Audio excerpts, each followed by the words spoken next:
दोस्तों, अक्सर आपने लोगों को कहते हुए सुना होगा कि भगवान हमारा साथ नहीं दे रहा, लेकिन क्या आप जानते हैं कि ऐसा क्यों होता है?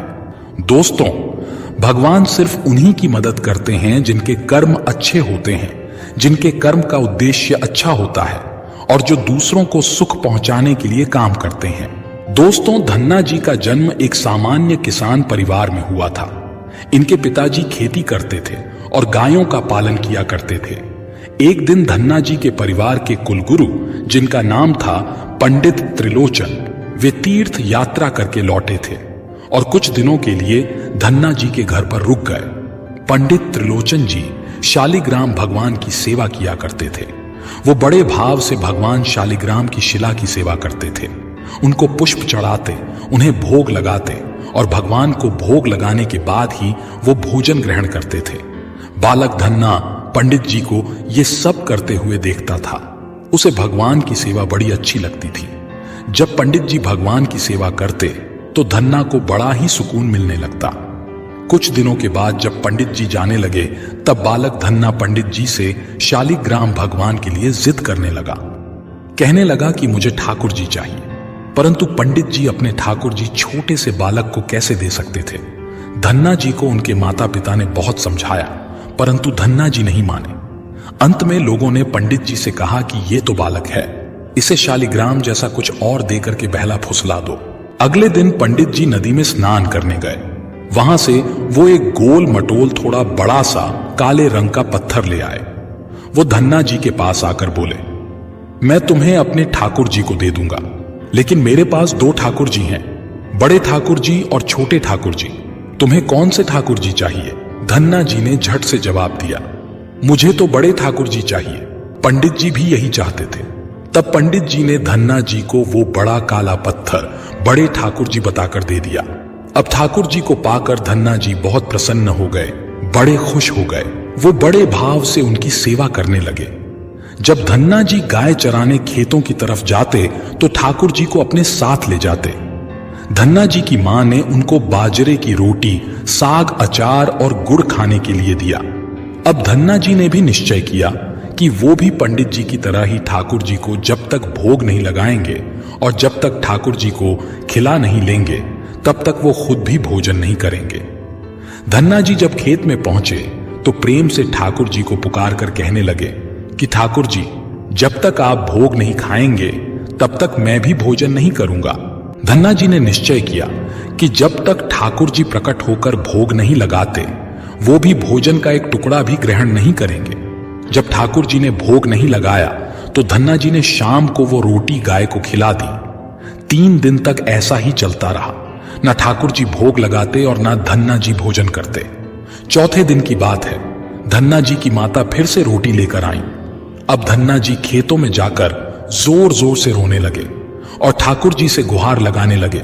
वो बोले, आप तो बड़े ठाकुर जी हैं, आपको तो लोग रोज 56 प्रकार का भोजन खिलाते होंगे, परंतु मैं तो बालक हूं, 3 दिन से भूखा हूं और परेशान हूं। क्या आपको मुझ पर दया भी नहीं आती? मुझ पर दया करके ही थोड़ा सा भोग लगा लो, जिससे मैं भी कुछ खा सकूं, क्योंकि पंडित जी ने कहा था कि आपको खिलाए बिना मैं कुछ नहीं खा सकता, इसीलिए पहले आप खा लो, इसके बाद ही मैं खाऊंगा। धन्ना जी के भोलेपन से की गई प्रार्थना को सुनकर भगवान श्री कृष्ण साक्षात प्रकट हो गए। अपने ठाकुर जी को देखकर धन्ना जी बहुत प्रसन्न हो गए। उन्होंने ठाकुर जी को मां की दी हुई बाजरे की रोटी, साग और गुड़ खाने को दे दिया। ठाकुर जी बड़े चाव से रोटी खाने लगे। 4 रोटी में से 2 रोटी ठाकुर जी ने खा ली। अब ठाकुर जी तीसरी रोटी खाने लगे। तब धन्ना जी ने उनका हाथ पकड़ लिया और कहा, सारी रोटियां आप ही खा जाएंगे क्या? मुझे भी तो भूख लगी है, तो मैं कैसे खाऊंगा? मैं तो 4 दिनों से भूखा हूं, मैंने कुछ भी नहीं खाया है। 2 रोटी आपने खा ली, अब 2 रोटी मेरे लिए छोड़ दो। इसके बाद ठाकुर जी मुस्कुराने लगे और बची हुई 2 रोटियां धन्ना जी ने खाई, जो ठाकुर जी ने छोड़ी थीं। अब तो उनका ये रोज का नियम बन गया था। धन्ना जी जब भी गाय चराने जाते तो भोजन खेत में जाकर ठाकुर जी के साथ ही करते थे।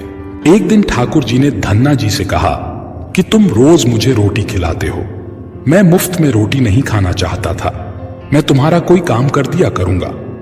धन्ना जी ने कहा, मैं तो बालक हूं, केवल गाय ही चरात हूं। मैं आपको क्या काम बता सकता हूं?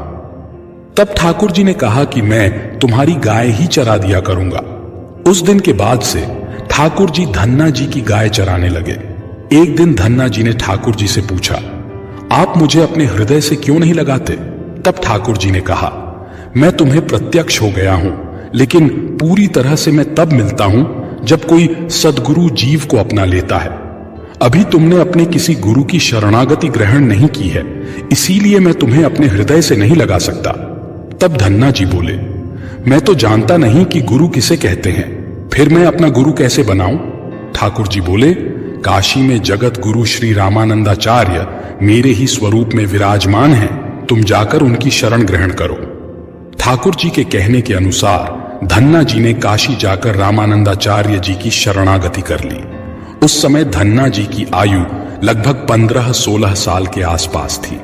श्री रामानंदाचार्य जी ने धन्ना जी को अपने शिष्य के रूप में स्वीकार कर लिया और उन्हें आदेश दिया कि अब तुम अपने घर चले जाओ।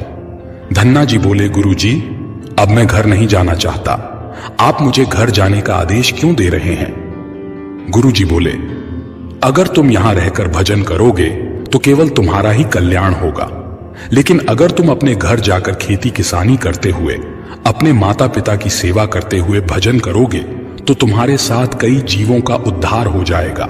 गुरु जी की आज्ञा के अनुसार धन्ना जी घर लौट आए। इसके बाद जैसे ही धन्ना जी घर पहुंचे, ठाकुर जी ने उन्हें अपने हृदय से लगा लिया।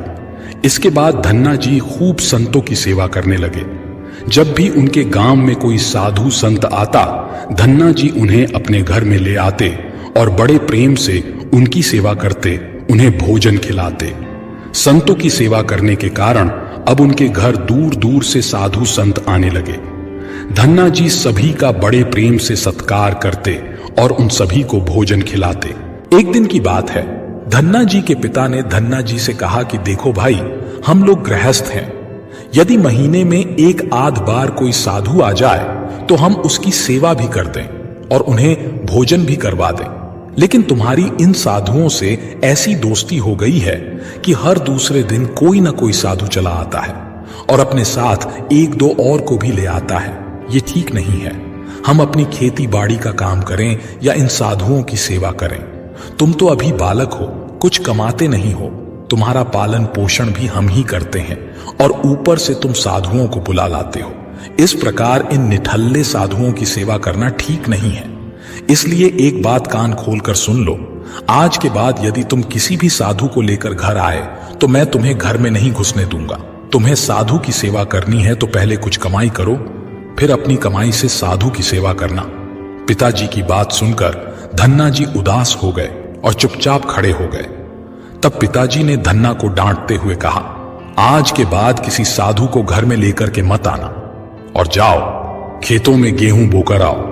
खेत तैयार है, बोरी में गेहूं का बीज रखा है, इसे बैलगाड़ी में ला दो, ले जाओ और खेत में बो दो।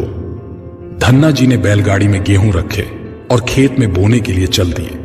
धन्ना जी थोड़ी ही दूर चले थे कि उन्हें मार्ग में कुछ साधुओं की टोली आती दिखाई दी। धन्ना जी ने बैलगाड़ी से उतरकर उन साधुओं को साष्टांग प्रणाम किया। संतों ने धन्ना जी को आशीर्वाद दिया और पूछा, बेटा, इस गांव में धन्ना जी का कौन सा घर है? सुना है वो जगत गुरु रामानंदाचार्य के शिष्य हैं और बहुत छोटी सी उम्र में उन्होंने भगवान के दर्शन प्राप्त कर लिए हैं। हम भी उनके दर्शन करना चाहते हैं। ये सुनकर धन्ना जी संकोच में पड़ गए और वो हाथ जोड़कर बड़ी विनम्रता से बोले, महाराज, मुझे ही लोग धन्ना भगत कहते हैं। संत बोले, भगवान ने बड़ी कृपा की, हम जिनसे मिलने आए थे वो यहीं मिल गए। निश्चित ही आप ऐसे ही भक्त हैं जैसा आपके विषय में सुना था। कितनी विनम्रता है आप में। चलिए आपके घर चलते हैं, वहीं बैठकर आपसे चर्चा करेंगे और ढेर सारी बातें करेंगे। धन्ना जी ने सोचा, अभी पिताजी ने साधुओं को घर लाने से माना किया है। यदि मैं खेतों में बीज बोन के बजाय इन साधु संतों को घर ले गया तो पिताजी आसमान सर पर उठा लेंगे और इन साधुओं को भी भगा देंगे। तब धन्ना जी कुछ विचार करके बोले, महाराज, अभी घर में कोई नहीं है, मैं भी खेतों की तरफ जा रहा हूं, आप भी मेरे साथ वहीं चलिए। संत बोले, ठीक है, हमें तो आपसे मिलना था और आप जहां भी ले चलें हम वहीं चलेंगे। फिर धन्ना जी उन सभी को खेत पर लेकर चले गए। खेत में एक पेड़ के नीचे बने हुए चबूतरे पर साधुओं को बैठाकर बोले, महाराज आप यहीं पर कुछ देर तक विश्राम कीजिए, तब तक मैं आपके लिए भोजन पानी की व्यवस्था करता हूं। इतना कहकर धन्ना जी वहां से बैलगाड़ी लेकर के चले गए। बैलगाड़ी लेकर धन्ना जी सीधे बनिए की दुकान पर पहुंचे।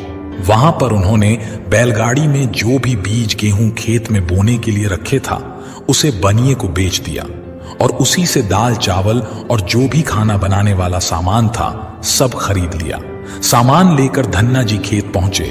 वहां पर संतों के साथ मिलकर बहुत बढ़िया दाल चावल और प्रसाद बनाया। भगवान को भोग लगाने के बाद बड़े प्रेम से संत और धन्ना जी ने बैठकर भोजन किया। इसी बीच भगवान की चर्चा भी होती रही। संतों को भोजन करवाने के बाद बड़े प्रेम से धन्ना जी ने उनको विदा कर दिया। संतों के जाने के बाद धन्ना जी सोचने लगे कि बीज वाले गेहूं को तो बेचकर मैंने संतों को भोजन करा दिया, अब खेत में क्या बोया जाए। अगर पिताजी बीज मांगेंगे तो मैं कहां से बीज लाकर दूंगा, और यदि खेत में कुछ पैदा नहीं हुआ तो मैं पिताजी को क्या जवाब दूंगा। यही सोचकर धन्ना जी ने बोरी में रेत भरी और आसपास के लोगों को दिखाने के लिए रेत को खेत में बोने लगे। सुबह से शाम तक सारी बोरियां जो रेत की बनाई थीं, धन्ना जी ने वो रेत खेतों में छिड़क दी। आसपास के किसान देख रहे थे कि धन्ना जी खेतों में गेहूं बो रहे हैं, वो तो खेतों में रेत बो रहे थे। खेत बोन के बाद धन्ना जी बड़े प्रसन्न मन से घर की ओर चल दिए। वो सोचने लगे, खेत में तो कुछ उगना नहीं है तो देखभाल भी नहीं करनी पड़ेगी। धन्ना जी जब घर पहुंचे तो पिताजी ने पूछा कि खेत बो आए। धन्ना जी बोले कि पिताजी मैं खेत बो आया हूं। कुछ दिन बीते। धन्ना जी के पिताजी और गांव के कुछ बड़े बूढ़े लोग धन्ना जी के पास आए और बोले कि तुमने कैसा खेत बोया है, ऐसी फसल तो हमने अपने जीवन में आज तक नहीं देखी। ऐसा लगता है जैसे गेहूं का एक एक दाना नाप नाप कर समान दूरी पर बोया गया है और सारे ही दाने उगाए हैं। इतनी सुंदर फसल तो हमने आज तक नहीं देखी। ये सब तुमने कैसे किया? धन्ना जी सोचने लगे कि सब उनको ताने मार रहे हैं, खेत में कुछ उगा नहीं होगा, इसीलिए ऐसी बातें कर रहे हैं। तब धन्ना जी ने आश्चर्यचकित होकर स्वयं खेत पर जाकर देखा तो बड़े ही आश्चर्यचकित हो गए। उन्होंने देखा कि जिस खेत में उन्होंने रेत बोई थी वहां पर फसल उगाई है और एक सुंदर फसल उन्होंने भी कभी नहीं देखी थी। फसल को देखकर धन्ना जी को भगवान की कृपा का एहसास हुआ और उनकी आंखों से आंसू निकाल आए। धन्ना जी जोर जोर से रोने लगे। जब धन्ना जी के पिता और अन्य गांव वालों ने रोने का कारण पूछा तब धन्ना ने रोते हुए सारी घटना कह सुनाई। धन्ना जी बोले, पिताजी जब आपने संतों को घर लाने के लिए मना किया था और खेत बोने के लिए गेहूं दिया था, उसी दिन मुझे मार्ग में कुछ संत मिले थे। मैं उन संतों को अपने घर नहीं लाया और खेत पर ही ठहराकर जो गेहूं मैंने बीज बोने के लिए लिए थे वो सब बनिए की दुकान पर बेचकर संतों को भोजन करवा दिया। इसके बाद मैंने लोगों को दिखाने के लिए खेत में रेत को बो दिया। फिर ये फसल कैसे हो गई ये मुझे नहीं मालूम। धन्ना जी की बात सुनकर उनके पिताजी की आंखों में आंसू आ गए और वो बोले, मेरा धन्य भाग्य जो मेरे घर में ऐसे पुत्र ने जन्म लिया। आज के बाद हम तुम्हें रोकेंगे नहीं। खूब साधु को बुलाओ, संतों की सेवा करो, हम तुम्हें अब कभी मना नहीं करेंगे। आज से मैं भी भगवान की भक्ति किया करूंगा और तुम्हारे साथ संतों की सेवा करूंगा। इसके बाद धन्ना जी और उनके परिवार वाले खूब संतों की सेवा करने लगे। कुछ समय बाद धन्ना जी की उगाई हुई फसल को काटने का समय आ गया। उस समय उतने ही आकार की खेती से 50 गुना ज्यादा गेहूं निकला। ये गेहूं इतना ज्यादा था कि उसे रखने तक की जगह नहीं बची थी। गांव के सभी लोग धन्ना जी की फसल देखकर आश्चर्यचकित हो गए। अब धन्ना जी और उनका परिवार अपनी क्षमता के अनुसार खूब संत की सेवा और भगवान की भक्ति करने लगे। उनके घर हमेशा साधु संतों की भीड़ लगी रहती था। अब धन्ना जी जब भी खेतों में फसल बोते हर बार ऐसे ही फसल होने लगी। अब धन्ना जी अपने गांव के बड़े किसान बन गए। गांव के सभी लोग धन्ना जी को चमत्कारी संत मानने लगे और उनके खेतों की मिट्टी को भी चमत्कारी मानने लगे। अब जिन लोगों के खेतों में पर्याप्त फसल नहीं होती तो तो वो लोग धन्ना जी के खेतों की मिट्टी ले जाकर अपने खेतों में छिड़क लेते, जिससे उनकी फसल भी अच्छी होने लगी। चारों तरफ धन्ना जी की जय जयकार होने लगी। एक बार भगवान ने धन्ना जी की परीक्षा लेनी चाहिए। धन्ना जी के गांव में अकाल पड़ गया। धन्ना जी बड़े किसान थे, उनके पास बहुत खेती थी और अन्न के भंडार भरे थे। अकाल के कारण उनके गांव और आसपास के क्षेत्र के ब्राह्मण संत, गरीब और जरूरतमंद लोग धन्ना जी के पास मदद की उम्मीद से आने लगे। धन्ना जी भी उन्हें दोनों हाथों से भंडार लुटाने लगे। कभी कोई जरूरतमंद उनके घर से खाली हाथ नहीं लौटता। धीरे धीरे धन्ना जी का अन्न भंडार समाप्त होने लगा, परंतु धन्ना जी ने निश्चय किया कि जब तक उनका सामर्थ्य है वो किसी भी जरूरतमंद को निराश नहीं करेंगे और सब कुछ बेचकर लोगों की मदद करेंगे। धन्ना जी की संत सेवा से प्रसन्न एक दिन उनके पास संत के भेष में स्वयं ठाकुर जी आ गए। उन्होंने धन्ना जी को तुम्बा कमंडल बना करके दिया और कुछ लौकी के बीज दिए और कहा कि धन्ना जी इन बीजों को अपने खेत में बो दो और जब इनकी फसल पक जाए तो उनसे जो भी प्राप्त हो उसे लोगों की सेवा में खर्च कर देना। धन्ना जी ने ऐसा ही किया। संत की आज्ञा से उन्होंने तुम्बा के बीज खेतों में बो दिए। गांव के लोग कहने लगे, लगता है धन्ना जी पागल हो गए हैं, ऐसे भीषण अकाल में फसल बो रहे हैं और वो भी तुम्बा की। ये तो केवल कमंडल बनाने के काम में आता है। ऐसी फसल यदि उग भी गई, पैदा भी हो गई तो उसका क्या फायदा होगा। कुछ दिन बाद तुम्बा की फसल उग आई। सभी लोग आश्चर्य करने लगे कि ऐसे भीषण अकाल में बिना पानी के कोई फसल कैसे उग सकती है। कुछ ही दिनों में धन्ना जी का खेत हरा भरा हो गया। इसी बीच धन्ना जी जरूरतमंदों की सेवा करते रहे। धन्ना जी ने अपना सारा अन्न भंडार सेवा दान में लगा दिया। उनके घर में जो भी फसल के बीज रखे थे वो भी सब उन्होंने संतों को भोजन के लिए दान कर दिया। अब उनके पास अपने परिवार के गुजारे के लायक भी अन्न नहीं बचा था। गांव के लोग कहने लगे, बड़ा मूर्ख है जो सारा अन्न लुटा दिया, अपने परिवार के लिए कुछ भी नहीं रखा और इसने फसल में बोया भी तो तुम्बा जिसे कोई खा भी नहीं सकता। धन्ना जी को लोगों की बातों से कोई फर्क नहीं पड़ा। वो तो भगवान का नाम लेते रहते और लोगों की मदद करते रहते थे। एक दिन ऐसा आया जब धन्ना जी के खेतों में लगी फसल पक गई। उनके खेत में बड़े बड़े तुम्बा के फल दिखे रहे थे। धन्ना जी ने सोचा, अब दान करने को तो कुछ है नहीं, अब इन तुम्बा से कमंडल बनाकर संतों को दिया करेंगे। धन्ना जी खेतों में लगे सभी तुम्बा के फलों को तोड़कर घर ले आए। घर आकर जैसे ही उन्होंने एक तुम्बा को कमंडल बनाने के लिए काटा, उन्होंने देखा कि तुम्बा हीरे, मोती, जवाहरात और कीमती रत्नों से भरा हुआ था। तुम्बा को कीमती रत्नों से भरा हुआ देखकर वो आश्चर्यचकित रह गए। उनके पास तो तुम्बा की पूरी फसल थी। उन्होंने देखा सभी तुम्बा फलों में ऐसे ही कीमती रत्न भरे हुए थे।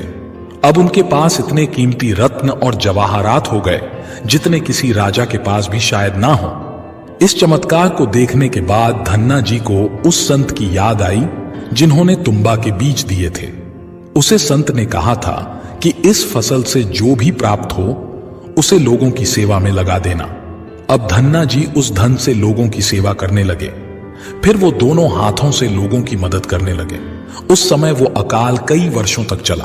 उस समय धन्ना जी ने अपने घर में और आसपास कई गांव में लंगर शुरू करवा दिया। आसपास के सैकड़ों गांव के लाखों लोग बरसों तक धन्ना जी के लंगर में तीनों समय का भजन किया करते थे।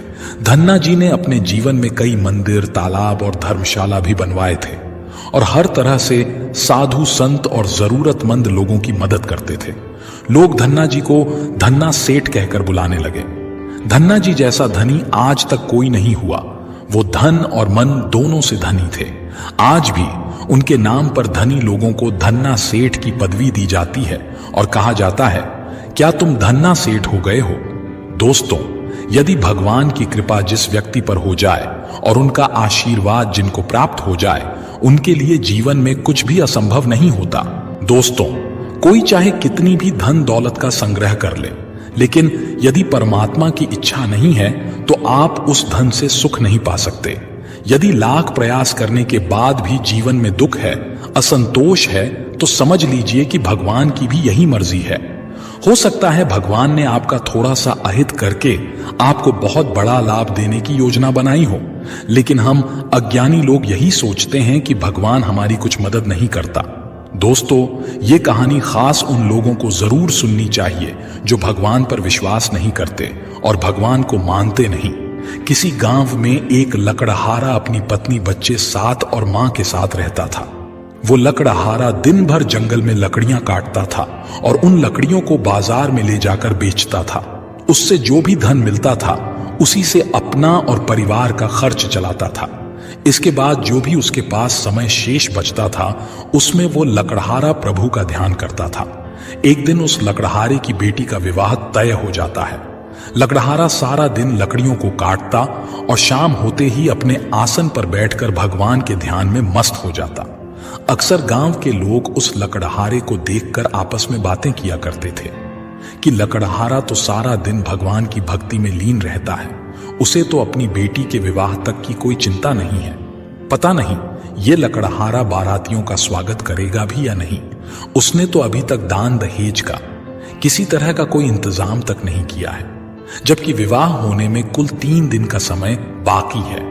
लकड़हारे की मां को जब पता चला कि उसके बेटे के बारे में लोग इस तरह की बातें कर रहे हैं, तो एक दिन वो रोते हुए उस लकड़हारे के पास पहुंची।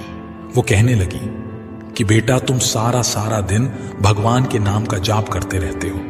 अगर तुम इतना समय अपने काम में लगाते तो इतना धन कमा सकते थे कि अपनी बेटी का विवाह बड़े आराम से संपन्न हो जाता। लकड़हारे ने जब अपनी मां की बात सुनी तो उसने कहा कि मां, मैं सारा दिन काम ही तो करता हूं और जो कुछ समय मुझे मिलता है मैं प्रभु की भक्ति में लगा देता हूं। जब मां ने कहा कि बेटा, तू सिर्फ काम में मन लगाया कर जिससे विवाह के लिए कुछ पैसों की व्यवस्था हो जाए। लकड़हारे ने कहा, पैसों का इंतजाम हो सके इसलिए हर वक्त काम काज करता रहता हूं और भगवान को भूल जाऊं ये मुझसे नहीं हो पाएगा। मां, तू चिंता मत कर, मैं जिस ईश्वर का ध्यान करता हूं वो सब देख लेगा। क्या उसे मेरे बच्चों की कोई चिंता नहीं है? लकड़हारे की बात सुनकर उसकी मां कहने लगी कि बेटा, जब भी मैं तुमसे काम पर ज्यादा ध्यान देने के लिए कहती हूं तुम हमेशा यही बात कहते हो कि मेरा प्रभु मेरे सारे का करेगा। भला ऐसा होता है क्या? प्रभु खुद किसी के घर में काम करने के लिए आता है। मां ने अपनी बात पर जोर देकर कहा कि बेटी के विवाह को केवल 3 दिन शेष बचे हैं। ना तो घर में एक पैसा है और ना ही बच्चों के पास कोई कपड़े हैं। अब बता, तेरा भगवान ऐसी स्थिति में क्या करेगा? उसी समय मां अपने कमरे में गई और थोड़ी सी कुछ चीजें उसके पास रखी हुई थी। पुरानी धरोहर वो लेकर आई और बोली कि ले, ये कुछ चीजें मैंने तुझसे छुपाकर अपने पास रखी थी ताकि तू किसी साधु संत को सब दान में ना दे दे। अब ये मैं तुम्हें दे रही हूं। ये सोने और चांदी की चीजें ले जाकर बाजार में बेच आओ और उससे जो कुछ भी पैसे मिलेंगे उससे अपने बच्चों के लिए और अपने लिए नए कपड़े बनवा लो। मां की बात सुनकर लकड़हारा मां के द्वारा दी हुई वस्तुओं को लेकर बाजार के लिए निकल जाता है। अभी वो कुछ दूर ही चला था कि रास्ते में उसको एक साधु मिल गया। उसने लकड़हारे से कहा कि मुझे उस लकड़हारे का घर बता दीजिए जो हर आने जाने वाले की सेवा करता है, मैं उससे मिलना चाहता हूं। लकड़हारे ने कहा कि बताइए आपको चाहिए। उस साधु ने कहा कि मेरे पास कपड़े नहीं हैं, इसलिए मैं चाहता हूं कि मुझे थोड़े से कपड़े मिल जाएं। आप उसका घर बता दीजिए ताकि मैं उसके घर जाकर उससे कपड़े ले आऊं। लकड़हारे ने सोचा, अगर ये साधु मेरे घर गया और कहीं मेरी मां ने इनको कुछ अपशब्द कह दिए तो सब गड़बड़ हो जाएगा।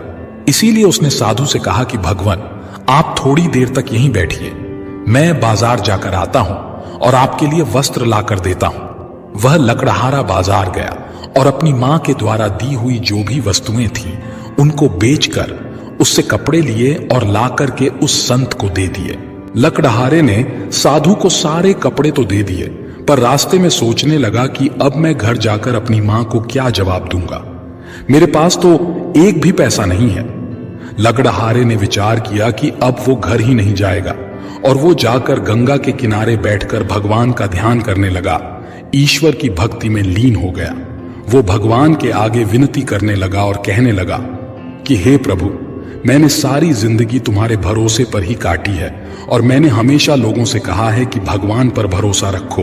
जो भगवान पर भरोसा करता है प्रभु उसके सारे काम करता है। पर आज मेरी बेटी का विवाह है, कृपा करके मेरे काम में आप सहायक हो। सुबह का समय था। लकड़हारे की मां बहुत चिंता में डूबी थी। एक तरफ सगे संबंधियों का आना शुरू हो गया था और दूसरी तरफ मां अपने पुत्र का इंतजार कर रही थी। इतने में उसे एक आवाज सुनाई दी, मां दरवाजा खोलो। खुशी से दौड़ती हुई उसकी मां जब बाहर गई तो देखा कि उनका पुत्र लकड़हारा बैलगाड़ी पर विवाह के लिए बहुत सारा सामान लादकर सामने खड़ा है। उसको देखकर मां हैरान होकर पूछने लगी कि बेटा, ये सारा सामान तुम कहां से लेकर आए हो? लकड़हारे ने कहा कि मां, तूने जो मुझे वस्तुएं दी थी उसी को बेचकर लाया हूं। एक रईस व्यक्ति ने जब मुझसे पूछा तो मैंने अपनी बेटी के विवाह के बारे में उसे सब कुछ बता दिया। तब उसने बहुत महंगे दामों में उसे खरीद लिया और उन्हीं पैसों से बच्चों के लिए बहुत से बढ़िया कपड़े में खरीद कर लाया हूं। बेटे की बात सुनकर मां हैरान होकर सोचने लगी कि मेरे बेटे के पास बादशाहों वाले कपड़े कहां से आए? जरूर किसी से इसने कर्ज लिया होगा। उन्होंने लकड़हारे से कहा कि हमने सारी जिंदगी लकड़ी का काम किया है, आज तक इतने पैसे नहीं कमाए। सिर्फ इतनी सी वस्तु बेचने से तुम्हें इतने पैसे कैसे मिल गए? मां की बात सुनकर लकड़हारा कहने लगा कि मां, इसमें तू जरा भी शंका मत कर। तूने मुझे जो वस्तुएं दी थीं वो बहुत महंगे दामों में बिकी हैं, मेरा विश्वास करो। इतना कहकर उस लकड़हारे ने सारा सामान अपने घर पर रख दिया। कुछ समय के बाद जैसे ही बारात आई तो बड़े ही शाही अंदाज से उनका स्वागत किया गया। उन्हें किसी प्रकार की कोई कमी नहीं होने दी गई। पूरा गांव विवाह के अवसर पर उस लकड़हारे के घर में पहुंच गया और कुछ तो ऐसे लोग भी थे जो सिर्फ उस लकड़हारे की इज्जत उछलते हुए देखना चाहते थे। लेकिन जब सगे संबंधियों और गांव वालों ने शाही शादी देखी तो बड़े हैरान हो गए। आपस में बातें करने लगे कि आज तक हमने कभी ऐसी शादी नहीं देखी जिसमें इतना दान दहेज दिया गया हो और इतनी मिठाइयां और पकवान बने हों। लकड़हारे ने तो कमाल ही कर दिया। इस तरह से सभी लोग उसकी प्रशंसा करने लगे। विवाह के समय जब बारातियों को भोजन परोसा जा रहा था तो उनके झूठे बर्तन वो लकड़हारा खुद उठाने लगा और एक स्थान पर रखते जा रहा था। लकड़हारे को ऐसा करते हुए देखकर उसकी मां ने उसकी बाह पकड़कर कहा कि तुम बेटी के पिता हो, सभी बाराती तुमको देख रहे हैं, इसलिए ये काम छोड़ दो। पर लकड़हारे ने कहा कि मां, आज मेरा मन चाहता है कि मैं कुछ सेवा करूं। तब उसकी मां कहने लगी कि बेटा, तू कैसी बातें कर रहा है? तेरा स्वभाव मुझे कुछ बदला बदला नजर आ रहा है। शाम होने पर लकड़हारे ने अपनी बेटी की विदाई भी की।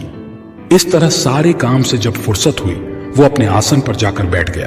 तब मां ने आकर के पूछा, बेटा, मुझे सच सच बता, इतना सारा खर्चा आखिर तूने कैसे किया? इतनी महंगी पोशाक, इतना बढ़िया भोजन, इतनी शानदार व्यवस्था तूने कैसे की? ये सब देखकर हमारे पड़ोसी और संबंधी सब के सब हैरान रह गए। लकड़हारे ने कहा कि मां, अब मैं बहुत थक चुका हूं, सुबह होते ही मैं आपको सब कुछ बता दूंगा। सारी रात मां यही सोचती रही और चिंतित थी कि उसका बेटा कुछ बदला बदला नजर आ रहा है। पहले तो उसने मुझसे कभी कोई बात नहीं छुपाई और ना ही मैंने उसके पास कभी इतने पैसे देखे, और अचानक से आज मेरा बेटा इतना धनवान कैसे हो गया? इस तरह से सोचते सोचते जब दिन निकला तो मां अपने बेटे के कमरे में गई। वहां अपने बेटे को ना पाकर उसे ढूंढने लगी, पर लकड़हारे का कोई पता नहीं था। जब मां ने सगी संबंधियों से अपने बेटे के बारे में पूछा तो वो कहने लगे कि तुम रात को अपने बेटे से बहस तो कर रही थी, हो सकता है कि वो कहीं नाराज हो गया हो और अपने घर से कहीं चला गया हो। मां को याद आया कि उसका बेटा जब नाराज होता है तो गंगा नदी के तट पर चला जाता है। मां दौड़ी दौड़ी गंगा नदी के पास पहुंचती है। वह देखती है कि उसका बेटा चुपचाप सिर झुकाए हुए शांत मुद्रा में बैठा हुआ है। मां ने जोर से हिलाकर कहा कि बेटा, तुमने अपनी बेटी का इतना शानदार विवाह किया और अब तू मेरी छोटी सी बात का बुरा मानकर घर से चला आया। आखिर मैं तेरी मां हूं। मेरे मन में अगर कोई दुविधा है तो क्या तुझसे पूछने का भी मुझे कोई अधिकार नहीं है? सभी रिश्तेदार, पड़ोसी और तेरे मित्र तेरी कितनी प्रशंसा कर रहे हैं। वो बातें कर रहे हैं कि उस लकड़हारे की बेटी का विवाह तो देखने योग्य था, सारे गांव में चारों तरफ तेरा ही गुणगान हो रहा है और तू मेरी जरा सी बात का बुरा मानकर यहां आकर बैठ गया है। ऐसी बातें सुनकर वो लकड़हारा हैरान हो गया। वो एकदम से उठ खड़ा हुआ और पूछने लगा कि मां, मैं तो मन ही मन अपने आप को धिक्कारता हुआ 3 दिन से घर नहीं गया। यहीं पर बैठकर ध्यान लगा रहा हूं। मैं नहीं समझ पा रहा हूं कि मेरी बेटी का आखिर विवाह कैसे हो गया। मां भी हैरान होकर के कहने लगी, पुत्र, सारा विवाह तो तुमने खुद अपनी उपस्थिति में किया है। बैलगाड़ी में सारा सामान तू खुद खरीद कर लाया था।